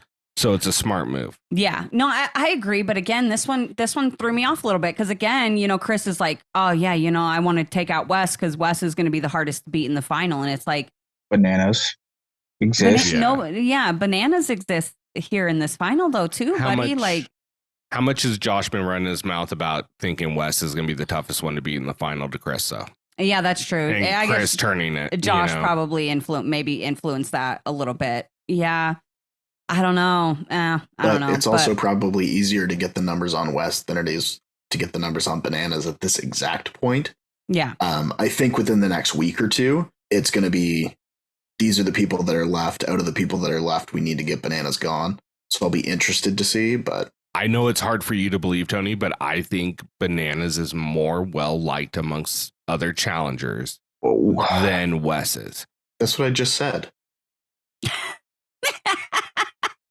I just think it's crazy because it's like, knowing them, I think Wes is more likely to be on Josh's side than Bananas. I mean, I don't think either one of them care if he makes it to a final, but it's just like, I think I trust Wes a little bit more than Bananas. I think he's just the bond he's made with Bananas. He's done more seasons with Bananas. Well, and even Bananas said that they have a really good like relationship. Well, so yeah, and then same with like Tori. His relationship there. Yeah. His relationship with Fessy, obviously it has its ups and downs. And I'm sorry I keep saying Fessy. I know he wants to go by his first name, which is Faysal. We're trying. I'm trying, but it just happens. I just, I almost feel like this move was too soon.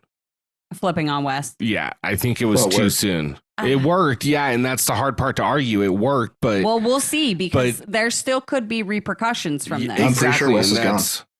No, I mean for Josh. It could be not be the, but we'll see. I mean, he made a move, and that's more than you can really say for a majority of his seasons. So, or majority of the other. I'm just happy to see Josh making moves, and speaking of relationships, obviously, we go into the vote, the secret vote, where people go up and put the ball in the little hopper tube. But you know, and this is where we get the scene of like, you know, Josh crying and saying they're going back and forth trying to figure out who he's going to vote for. I'm sorry, I was going to move on to somebody else. Did you have something to say about Josh? I was just going to say it is now officially a challenge season because Josh cried. Yeah, Josh cried. And this isn't a bad thing. No, like crying's completely okay, official. But it's not a real reality TV season with Josh Martinez if he doesn't cry at least once. Agreed. And the reason he cried this time, I feel like was 100% sincere and valid because he really does have an admiration towards Wes, and this was tough for him. And it was good to see that. I liked it, honestly. I agree. I don't hold the crying over Josh at all. You guys know that. Yeah. No, fuck no.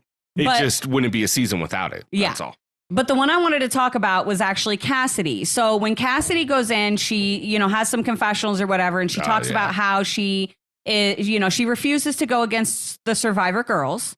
But she also says that she knows that there's some sort of strong girl alliance that she's not part of, and that they're always going to have each other's backs over her.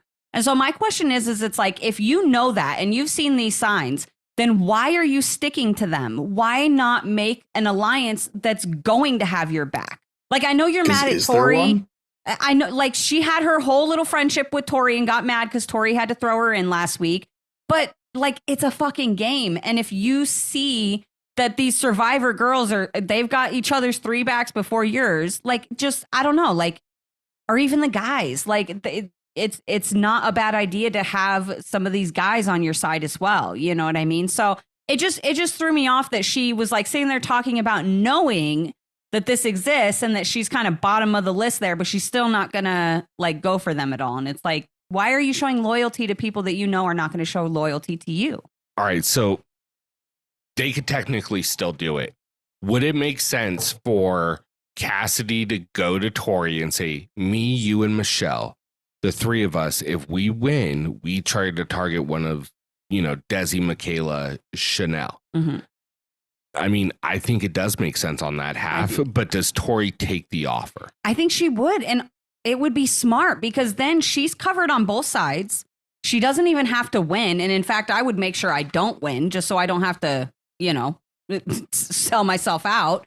But she's covered on the, you know, Desi, Chanelle, Michaela side. She's covered on the Cassidy, you know, Alyssa, Michelle. Did I say Michelle twice? You guys know what I mean. We get it. But she's covered on both sides of the house there. And then she's got all the guys. Like, it would literally be the perfect spot for Tori. But even just, you know, how great it would work out for Tori. It's just weird to me, like, why people make certain decisions that they make in the game when they can clearly see what's happening around them. Why continue on the same path you're on if you can see that path is a dead end? Yeah, I get it. I mean, it's just like me, you know, being a Saints fan. I know they're going to let me down at the end, but I'm still going to be loyal and I'm going to be true.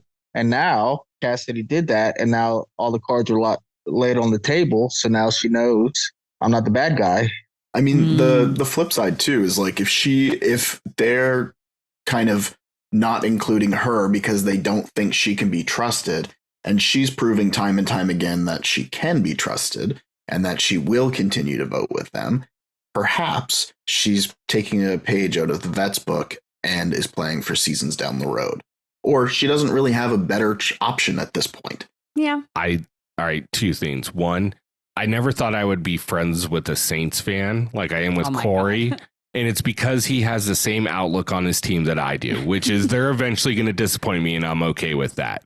Secondly, I think it's partly what you're saying, Tony, with Cassidy. And I think she's just so caught up in what's going on in the dynamic of the game that she doesn't have the foresight like she did on Survivor to be able to see that path. Like, she's too much in the trenches to really see what's going on above ground. Right. Wasn't it? It was Cassidy and Carla, right? On Survivor? Yeah. Anyways, from here we go into the eliminations, ripped off like they did with their title last week. See what I did there? God. It took a whole week, but I got it. All right. We went full circle. We did. That's showbiz, baby.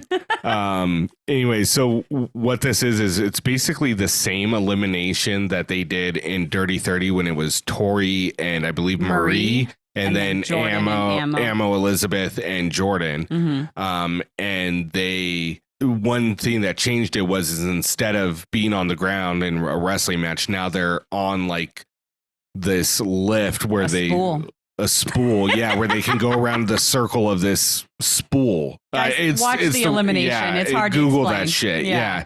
So we get to the vote, and you have the vote written down what the numbers were, right? Yeah. So Wes ended up getting 3 votes. Tyler got 7, and Bananas got 2.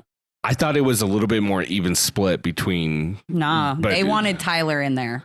And then Tori got 2, Michelle got 1, and Cassidy got 9. Which is exactly how many pieces she got off of Alyssa. She was pissed. Oh my God, the look on her face when those 9 balls showed up on that screen and she started looking around at all the survivors like. So I want to correct something that I not really correct, but I disagree with Chanelle. Cassidy isn't a layup. No, Alyssa S is a layup. Cassidy is just a smaller, petite girl that has a whole bunch of heart and a whole bunch of fight in her. Yeah. And that's where she becomes a competitor. Moxie. Yeah, exactly. She's got the stuff, as they would say. Yeah. Or what Roxanne said, she's got the look. You 90s babies will get that one. That's a fucking banger, by the way. 100%. Anyway, so obviously Wes and Cassidy end up getting pulled and pulled down for elimination. I'm curious, what did you guys think about this elimination? Can we go back to the hopper for a second? Sure. Tej just got 2 balls out of the hopper and it was just a man and a woman. It just happened to be so stupid. They staged that. I try to pour 3 aspirin out and I get 38 in my hand. How did he just happen to get that? Like the odds of that happening are so slim. It's obviously editing. How many Tylers did he have to get after Wes before he got a Cassidy? Before he got a girl. Yeah, exactly. I mean, so it's bad. I mean, like we said, they showed fucking Tiffany on the stage cheering for herself in an elimination one episode. Oh, they messed up this episode too. That's because when Desi, Chanelle, and Michaela are in the room talking and Michaela's proposing the idea of potentially putting Tori up as the main nomination. And then Desi starts talking. She's like, we just kind of made this allyship with Tori, and it does the flashback of Tori, Bananas, and, Michaela, Desi, Chanelle all standing outside when they made that agreement. Up in the left-hand corner, the top left-hand corner, it says last night. And it's like, bro, that was like 2 episodes ago. Like, what? There's no fucking way that was last night. No, they just solidified it again last night. It was the same conversation. I was like, dude, production is slipping this season on just little shit. It's like little tiny shit, too, that I'm like, come on. So just because we're pointing it out for a moment, did you like how they were able to get Alyssa's name in focus and then they were like, fuck it, we can't get Chris's, put it in digitally? Yeah, that was so funny. They should have put text there. It's fine. So my overall thought of this elimination is kind of like a Mercedes-Benz, right? Like they're really good cars, but they're just way over-engineered. Like if you try to change the oil in a Mercedes-Benz, it's like a 30-step process compared to like if you buy a Chevy, it's a 5-step process. Yeah. It's just too much. Like they had a good elimination in Dirty 30. They didn't need to adapt it at all. I think it was Jordan and Ammo. I did like it though, because it gives you other options. So like in the case of Wes, he was doing the whole thing where he was Peter Panning around the outside of it, which is totally it's a valid approach that you couldn't do. Like you couldn't just play keep away on the ground, but in the air when you're going around that thing, and they were going fast enough that Chris couldn't catch him until he started doing that. And Chris just deked him out, went the other way and just grabbed onto him and held onto him. And that's what I was going to say is like, so at first when TJ was explaining it, I was like, okay, this is going to be fucking stupid. Yeah. And then when the girl started going, I was like, okay, this is kind of cool. But I kept getting frustrated because I was like, why? What is wrong with these girls' legs? Like, are they fucking broken? Like, why are they just Alyssa was running. Use your legs, use your feet. Like, this is something like you can use your whole body for. And so I was very disappointed in that. The girls' round was good, but I was disappointed that nobody was utilizing the feet and the legs, because my first thought was do exactly what Chris did. Fucking Venus fly trap them bitches right in there and just start ripping shit off. And you use your legs, you lock them into you, and you go to town. And so when that happened with Chris, I was like, I was like, okay, now this is what I wanted to see when I heard TJ explaining the elimination. I thought somebody was going to kind of like tilt sideways and use their feet on like the thing in the middle, like parkour style. Yeah, exactly. Like I was waiting for that to happen, but no, Chris had the right idea. And when he got a hold of Wes, it looked like a kid pulling petals off a flower. Like he loves me not. He loves me. They're just fucking flying off. 2 seconds left on the clock at the end of that. Yeah, it took him that long to fucking track him down. Then it took him 30 seconds to get all the patches off. Yeah. Well, like Sarah was leaning back when we were watching it, and as soon as Chris went the other way, and as soon as he grabbed onto Wes, Sarah like shot forward on the couch and was just like, "Is Wes getting eliminated?" I was like, "I don't know." I think I also feel like Wes didn't match the intensity, because if you watch when Wes is pulling the patches, like Chris was hammer fisting Wes's arms, like he was him straight by up the fucking neck, bro. Yeah, he was going hard on defense, and then Chris just kind of got him, and Wes was just kind of trying to like stiff arm away, and like he played that elimination like Peter Pan, like just like I said, just out there like this the whole time. Well, it was not the shit. Even jumping back to the girls' round, freaking first of all, Alyssa super impressed me on this one. I was like, she had fight. Yeah, she fought. She's a scrappy little one. Yeah, but when she was the runner and Cassidy was chasing her, and they finally, got, and she was like trying to use her reach to keep Cassidy away, and she kept fucking choking Cassidy. And there's that one part where Cassidy's like literally like gagging and choking. I was like, dang, she about to freaking choke her out in this for a win. Like Cassidy was at an angle too, because Alyssa had such a reach on her. Yeah. And the confessional where Cassidy was just like, if I lose my grip, it's over. Yeah. And you could tell she just had like such a vice grip on Alyssa to stay attached. Yeah, it was like, honestly, me saying that I wanted the old elimination Dirty 30 isn't taking anything away from this one. I thought this was still a good elimination. It was entertaining. I enjoyed it. Mm-hmm. I thought it was interesting that both of them, the women's and the men's round, came down to one patch both times. Yes. Mm-hmm. But Corrina said this earlier, and I 100% agree with you. I wanted to see a tie. I wanted to see what the tiebreaker was. Yeah, what would Me that too. be? Well, it would have been time. I actually said that. I said it about the daily. Like, what would have happened if Fessy got that last baton and then Bananas also got that last baton? What would they have done to figure out who wins between them? That's what I had asked about. But this is a good one, too, for this. Whoever has the biggest ego wins. Whoever's a slam ball player gets the automatic win. Anyway, so obviously, Cassidy ends up winning with 9 out of 10 patches, and Chris ends up winning with 10 out of 10. And with 1 second to go, even turns to TJ and is like, "Are we done?" I was like, I love that shit. That was great. That was fucking great. It reminded me of that time on Rivals 2. I don't know if you guys remember, but where they had like to run down the ramps and then up the ramps with the balls and put them in their little buckets. And CT and Wes like finished it like with like a minute and a half to spare. And they're just sitting up there and they're like, "Are we out of balls? Is that it? Can we get some more balls over here?" Like, that was just a warm up, right? Like, that's what it reminded me of. I was like, dang, that's awesome. So, Wes is obviously getting eliminated, and TJ kind of starts to announce this. And then we get this scene of Wes talking to Bananas and saying he knows where 2 of the votes came from, but he doesn't know where the third was, and kind of asking Bananas if it was him or if he knows. And Bananas like, "No, I don't." And then he turns and he asks Josh.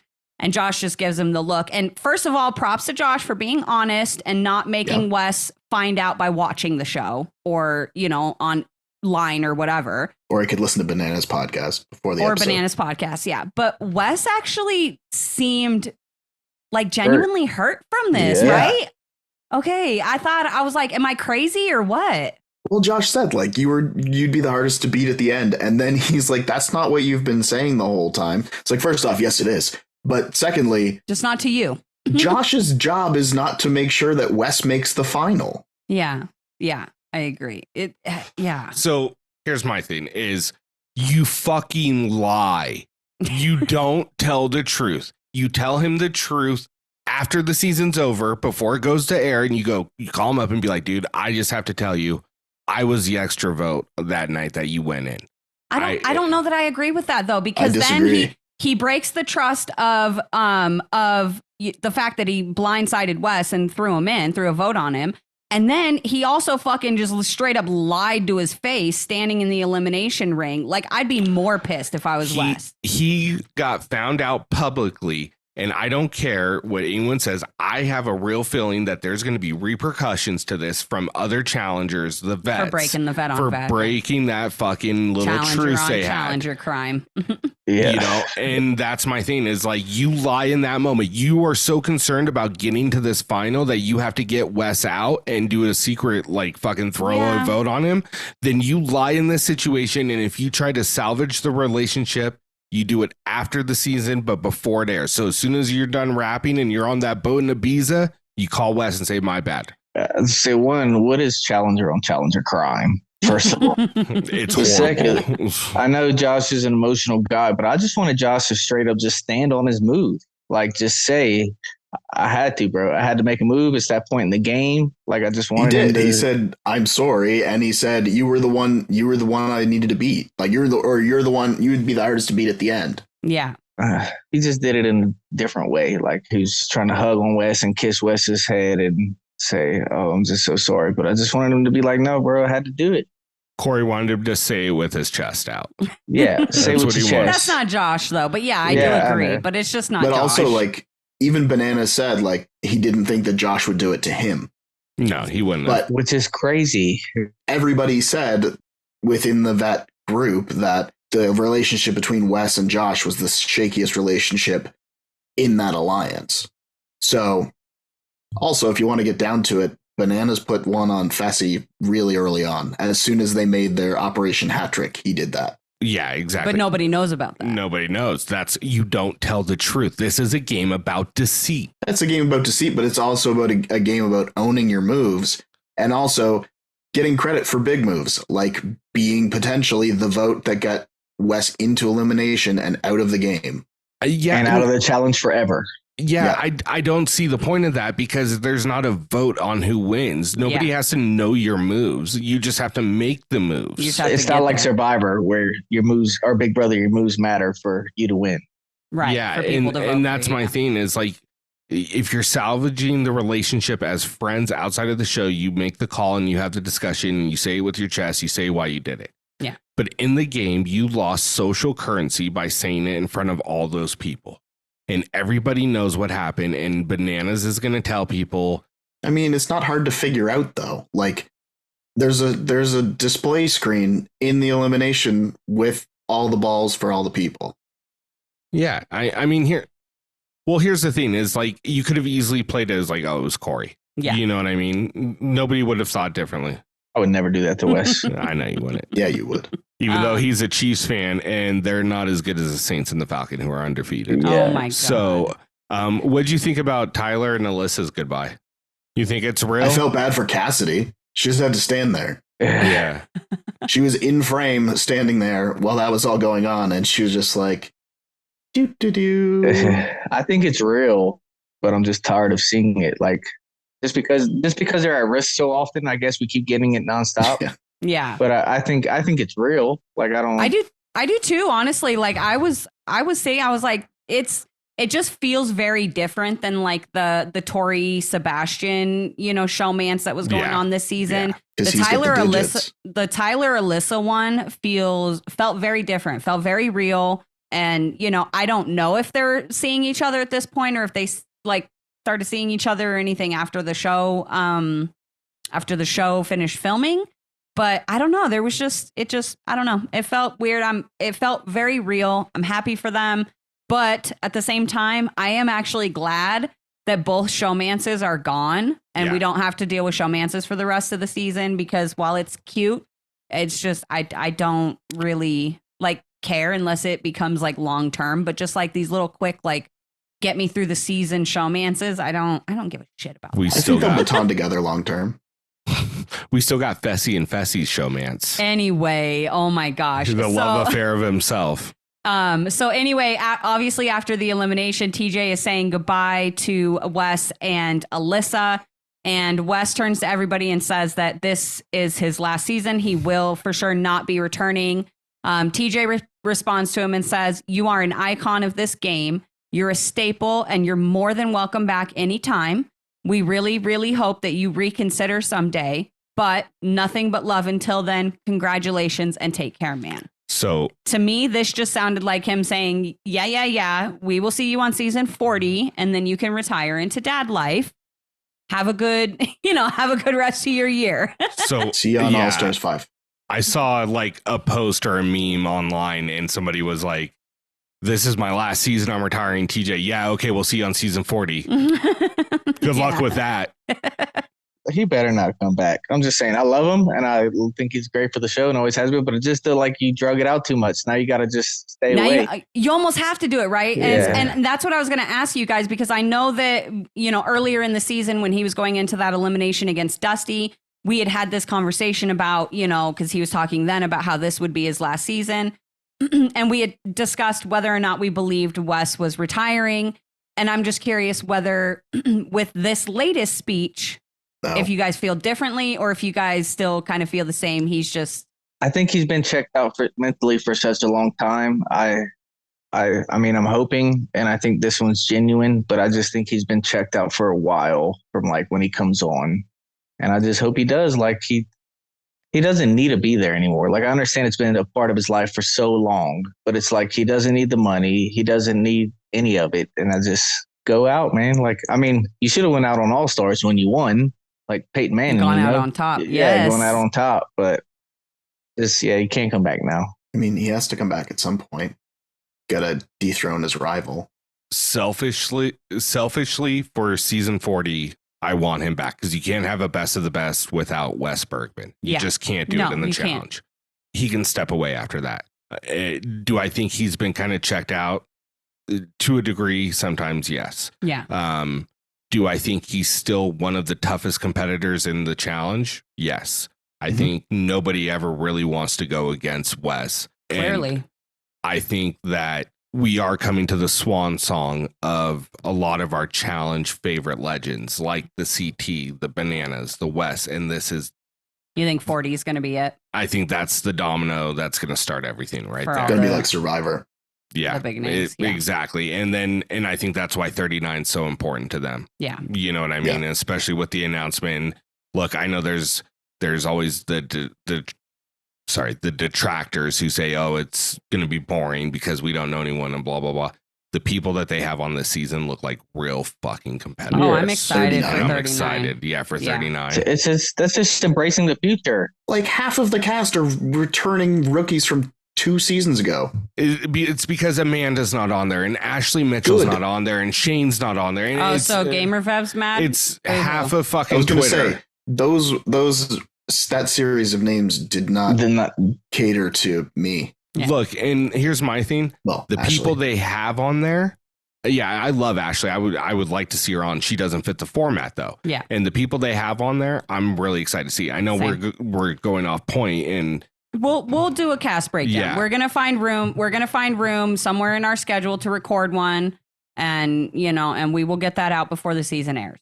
I was just say that season's honestly just embracing the future. Like it's just showing we're going to the next step.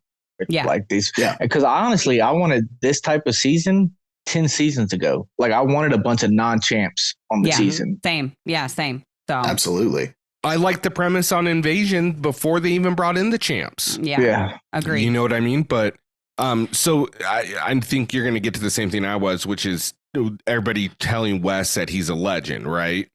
I know. I was just going to move on to Go ahead. the last part of the. Never mind. I'm not a mind I mean, reader. if you We're not hive mind.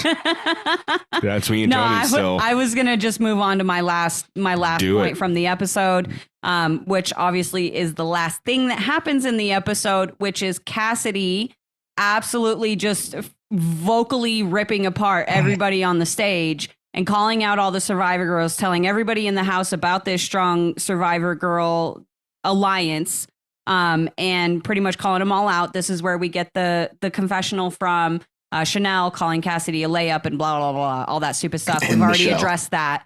But what I'm curious about, what do you guys think about this move by Cassidy? Was this something that you think is going to help her moving forward? Do you think this is going to hurt her game? What do you guys think about her having this blow up in elimination? It doesn't change anything. Yeah. Like, she's already, like, the Survivor girls don't have her back. The vets don't have her back.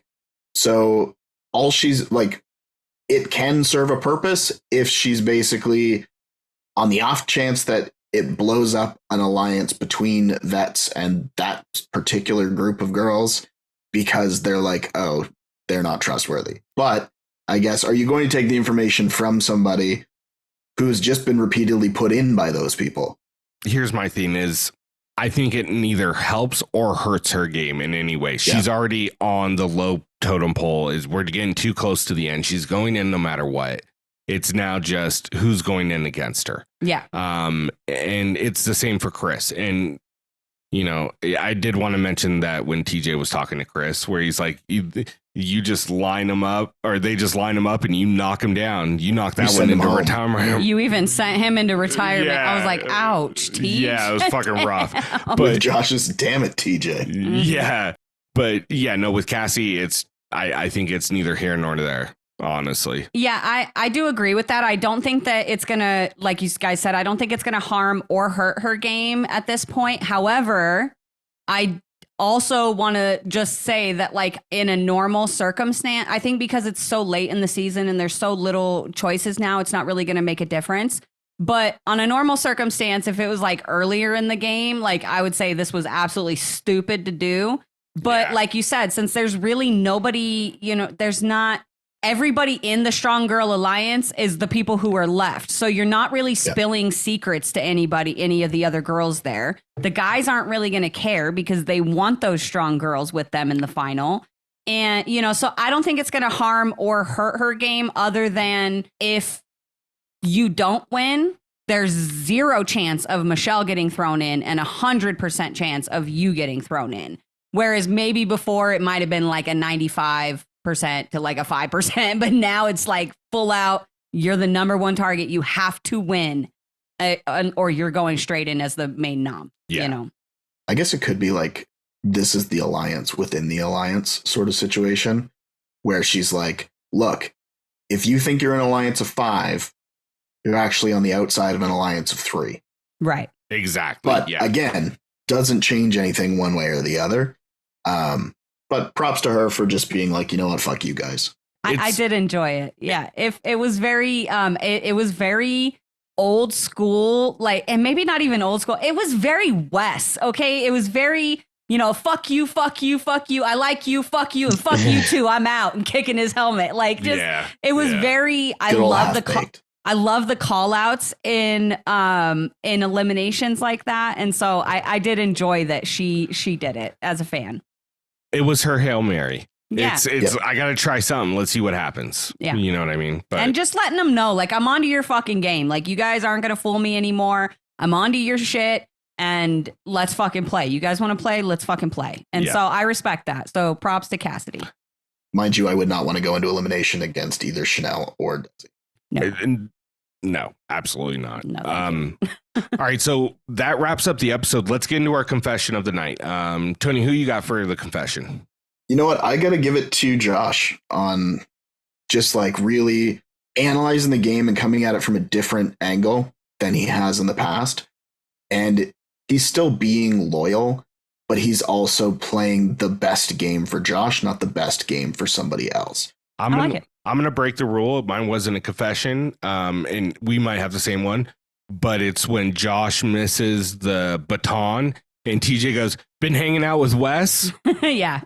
That was the one. So yeah, that one is my line of the night is the Josh, what happened? You and Wes been hanging out. Yeah. By TJ. And then my best like confessional list for the night. I'm actually going to give that to Wes. His confessionals through this episode felt very like old school Wes, very joking and, you know, just talking shit and, you know, his ego poking out and just all of that. And so I enjoyed his confessionals a lot this episode. So my best confessionalist is Wes. And then, yeah, I agree with the line of the night. And then do we want to just throw MVPs in while we're going through the circle? Cory go? Yeah. I was asking if we want to do all of them so we don't have to keep going in a fucking circle 6 goddamn times. My confessional of the night, and it technically counts because he was in the confessional room, was Chris when he found out he was going in. And he just had that moment. I like it. Yeah. That was a good one. Who's your MVPs for the episode? Mine is Michaela for overcoming her fear and still dominating. Nice. Mm-hmm. And he might not deserve it, but I'm just going to give it to Wes because we might not be able to do it again. Oh, I like it. So my line of the night will decidedly being Wesley, what the fuck, from the Daily, because it was brilliant. As for MVP, I am going Underwood and Michaela, both because Underwood just reached a point where it's like, look, if I'm going to be the wrecking ball, who do you want me to take down? Yeah. And Michaela for absolutely facing her fears with the heights. And I am going to give an honorable mention to Faysal because back-to-back Daily wins. He's showing that he knows how to play the game socially, which is something that we haven't really seen a lot of, albeit edit or otherwise.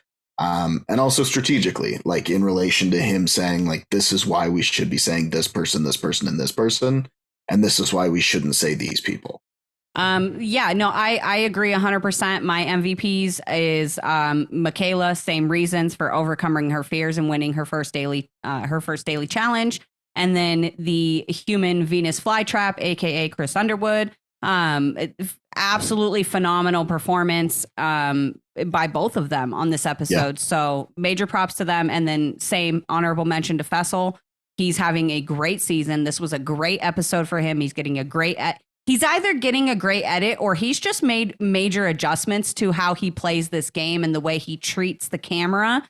And I very much appreciate it. So likewise, props to him. MVP, I'm going to go same as Cory with Wes. Might be the last time I'm ever able to give him an MVP. But serious honorable mentions to Underwood and Faysal. They both had a great showing. And then for the women, it was by far Michaela. As great as Cassidy did, Michaela overcoming her fears and then kind of putting the house on notice that, look, I'm as good as Desi, if not better. Yeah. So watch out. I can compete with her. Yeah. Yeah. So that's where I'm at. I will throw an honorable mention to Cassidy, though, because she wasn't anticipated as being the winner coming out of that elimination. And she still managed to do it against somebody who had a way longer reach than her. And I did enjoy that. Fuck all you guys at the end. I don't know. I thought it was a really good episode. The preview for fucking next week, it looks like we get oil wrestling with the women and Tori's in it, oiled up. I'm game with that. Let's go. Gang. It's going to get violent and I'm about this. Yeah. It looks I'm like stoked. It's no holds barred. Like, yeah. We're going to have Michaela in there, Tori in there, Desi in there. Like it's Chanelle in there. Like it's going to get freaky. We're finally going to get some tape on these girls. Yeah, let's go. We're going to see some how of these they guys. Play. Yep. Let's see how Chris goes up against Fessy or Cory. It's going to be real. Yes, I'm excited for that. It's going to be really good. I'm excited too. So we've also got some interviews. Oh yeah, we got some stuff coming out. But getting close. I think that pretty much wraps it up for all of us. So here, if you guys haven't yet, make sure you subscribe to wherever you're listening to us at, whether it be YouTube, Spotify, Apple Podcasts, Google, AM radio, whatever the fuck it is. Subscribe. MySpace. Just do what you got to do. Make sure we're in your top 8. Yeah, exactly. Bare minimum. Top 4, really. We really should be in the top 4. We should Our be. Intro your better be the song when you get to go to the the profile. Our logo should just be fucking wallpapered all the way through, tiled. Yeah, exactly. And everybody who understood all that, don't forget to take your Metamucil tonight and your ibuprofen. Yes, it helps with inflammation. So, guys, make sure you're subscribed. If you get a chance and you like what you're hearing, if you could leave us a 5-star rating or better, if it's possible, do that. If it's not possible to do better than 5 stars, just 5 stars is good. 5 will do. Yeah, that's fine. Yeah, that's fine. Even if you fuck off and leave us a 2-star, but write something really nice, we'll let it go. We're good with that. We're really good with that, honestly. I almost knocked my whole microphone off, but that's hilarious. I don't remember who that listener was, but we appreciate it. Yeah, no, for real. So much. Your review is literally my favorite. It is rated 2 stars. But then the written part of it is so sweet. The literal best thing ever. And we love you. So thank you. No, because we will constantly fight over who the 2 stars are. Yeah. They both go to Corrina for editing, and her hosting abilities. But honestly, thank you guys so much for tuning in. We really do appreciate it. Make sure you comment, give us some feedback, hit us up on Instagram. We'll have everything linked below. If you want to join the Facebook group we've been talking about, we'll have that link below as well. All of them. And that's about it. So for myself, Ricky Hayes, my beautiful wife, Corrina Hayes, Tony Stats and Info Lance, and then, of course, Cory, the Raging Cajun Viator. We want to thank you guys so much for tuning in. We hope you guys enjoyed and you have a great week, night, whatever you're doing, a weeknight. But we love y'all. Bye. Later. Gang, gang. Bye. Gang, motherfuckers. gang. This is some real shit and challenge shit. All right, we're done. Peace.